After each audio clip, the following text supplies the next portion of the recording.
आज के टाइम पे वक्त इतनी जल्दी जल्दी निकल जाता है कि पता ही नहीं चलता कब सुबह कब शाम कब दोपहर हो रही है और कब अगले दिन हो जाती है और कब साल कब महीना गुजर जाता है ये भी पता नहीं चलता।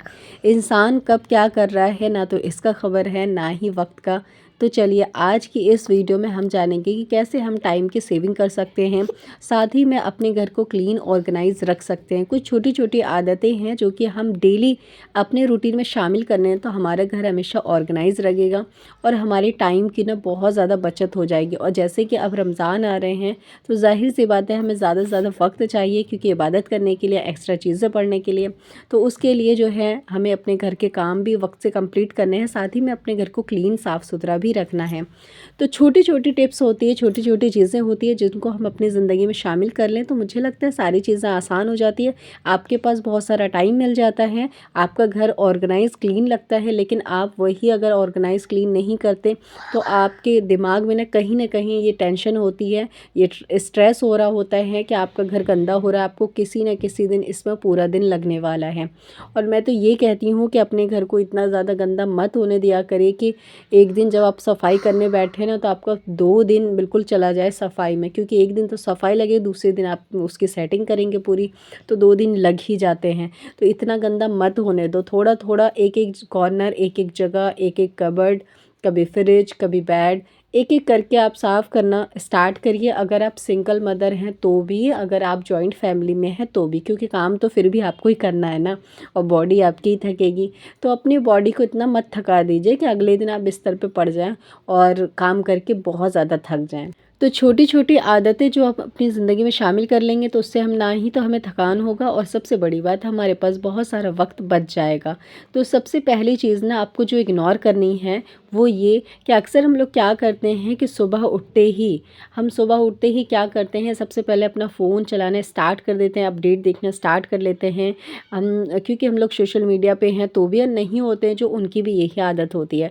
तो मुझे ऐसा लगता है कि सुबह सुबह ही जब आप अपना फ़ोन देख लेते हैं ना तो आपका मूड सारा ख़राब हो जाता है, क्योंकि जो भी आपने पोस्ट किया होता है अगर उस पर अच्छा रिजल्ट नहीं आ रहा होगा ना तो फिर आप बिल्कुल डीमोटिवेट, एनर्जी लेस आपकी बॉडी हो जाती है। तो सुबह सुबह तो फ़ोन को यूज़ मत करो, और सुबह सुबह देखना भी नहीं चाहिए फ़ोन। जो सोशल मीडिया पे वो भी, जो नहीं है उनको भी नहीं देखना चाहिए, क्योंकि ये जो सुबह का वक्त होता है बरकत वाला होता है, रहमत वाला होता है। सुबह उठना है, नमाज़ पढ़नी है, कुरान पढ़नी है, इबादत करनी है, इसके बाद जो अपने किचन में जाना है, अच्छा सा नाश्ता बनाना है बच्चों के लिए, शौहर के लिए, ख़ुद के लिए भी, और एक पेट भर के पहले नाश्ता करना है, ताकि जो भी अपडेट अब मिलने वाली है ना सोशल मीडिया से उसको देखने के बाद हमें स्ट्रेस ना हो। तो उसके लिए बॉडी में एनर्जी, ताकत होनी चाहिए, है कि नहीं। तो आपको पूरा पेट भर के नाश्ता कर लेना है, उसके बाद जो आप अपना फ़ोन देखा करिए। उससे पहले सुबह सुबह उठ के जो हमारी ये आदत होती है ना फट सनी फ़ोन देखने की, पहले मैं भी बहुत ज़्यादा क्या करती, मैं तो कभी कभी ऐसा भी करती थी कि फ़जर में अगर आँख खुली है ना, पहले अभी फ़जर में टाइम है नमाज में, तो क्या करती थी ना कि मैं पहले फ़ोन देख लेती थी कि कितने व्यूज़ आए। तो अब जो धीरे-धीरे, क्योंकि अब तो चैनल ग्रो हो गया है, और जिनका ग्रो नहीं भी हुआ उनको मैं यही कहूँगी कि देखने से कुछ नहीं होता है, सच में स्ट्रेस होता है। आप ये सोचते हैं कितनी मेहनत करी थी, कितनी मेहनत से डाला था, क्या सपोज़ किया था कि बहुत अच्छा रिज़ल्ट आएगा, बट नहीं आया। तो देखो हम मेहनत कर सकते हैं, रिज़ल्ट का जो रिज़ल्ट आने का जो है ना, ये जो पूरा का पूरा हमें जो है ना हर चीज़ में अल्लाह के ऊपर छोड़ना चाहिए, क्योंकि बेशक वो करेगा जो हमारे लिए बेहतर होगा, ठीक है। और हम वही सोचते हैं जो हमें अच्छा लगता है, जितना हम देख सकते हैं, लेकिन अल्लाह वो देखता है और वो देख सकता है बेशक जो हमें दिखाई नहीं देता है। तो मैंने भी बहुत सारी सुबह, बहुत सारी अपनी ज़िंदगी के बहुत सारे वक्त इसी सब में गुजार दिए हैं, फ़ोन के अपडेट चेक करने में कि कैसा आ रहा है, कैसा नहीं आ रहा है, और सच में स्ट्रेस होता है इसको देखने के बाद। तो इसको जो इग्नोर करना है, हमें सुबह सुबह ये चीज़ें नहीं देखनी है।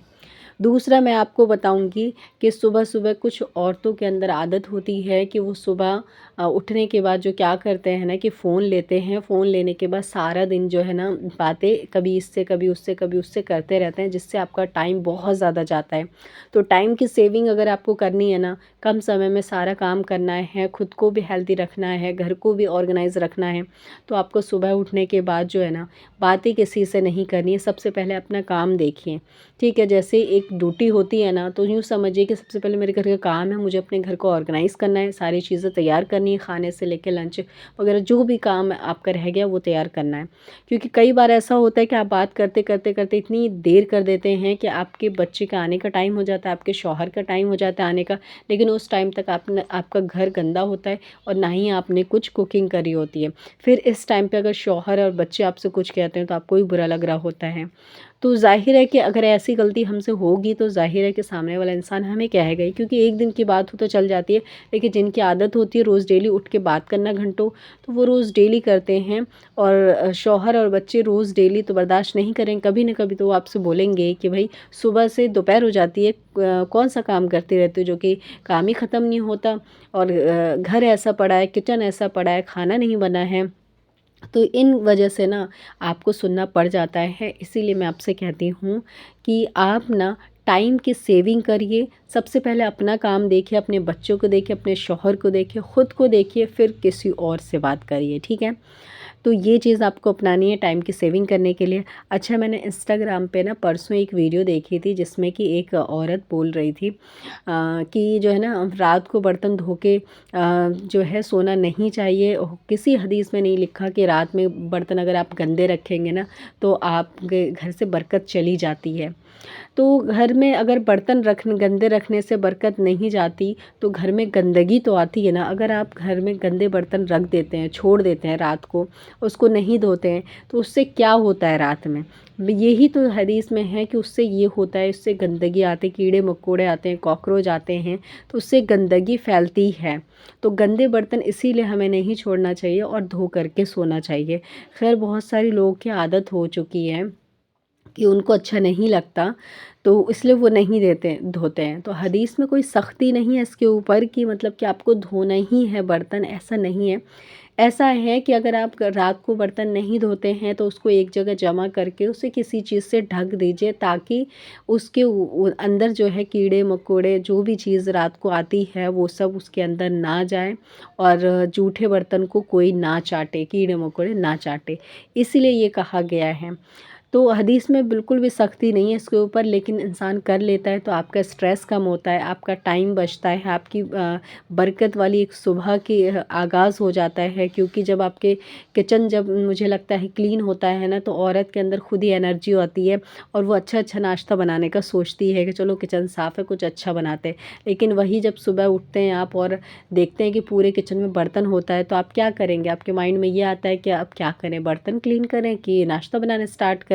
और कभी कभी इंसान को देर सवेर तो हो ही जाता है उठने में, तो कभी देर से आँख खुली तो आप क्या करेंगे उस टाइम? बर्तन धोएंगे कि आप नाश्ता बनाएंगे? तो इसीलिए किचन जब क्लीन होता है आपका तो वो साफ़ सुथरा लगता है, इससे आपका स्ट्रेस कम होता है, आपकी थकान कम होती है, आपको अच्छा लगता है, आपकी एक सुबह की बरकत वाली सुबह के आगाज़ हो जाता है, आप खुद एक्टिव होते हैं और नए दिन के साथ ना आप एक नई शुरुआत करते हैं। तो बस आज की इस छोटी सी वीडियो में इतना ही। आई होप कि आज का व्लॉग आप सभी को पसंद आया होगा। अगर कोई भी नया है तो ज़रूर से सपोर्ट करिएगा। फिर मिलते हैं, जब तक के लिए अल्लाह हाफ़िज़।